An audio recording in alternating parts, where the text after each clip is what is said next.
types of things. You've had an amazing success story with Bridgewater. You started the company in your kitchen, I believe.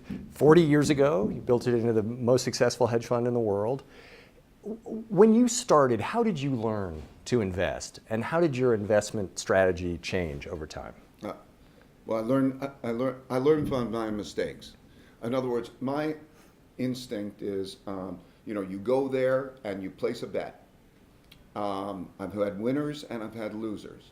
And what I did, every time I made a mistake, they became painful mistakes, but with time, I realized that reflecting on those mistakes would give me gems. What I would do is I'd say, why did I make that mistake? And I would learn from that mistake.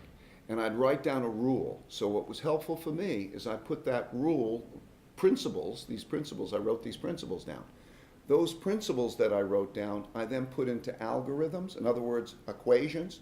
And what I learned by being able to do that is if I took my decision criteria, those principles, and then I tested them back through time, I gained a perspective that was fantastic.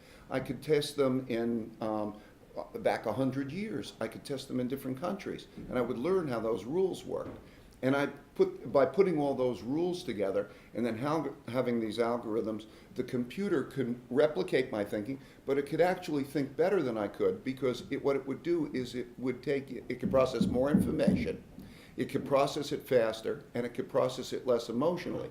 So it was like having a GPS that was next to me while I was also making my decisions, like you're driving in a car and you have both operating. And to have that next to me was, invaluable. It would learn, I would learn, and together we built that.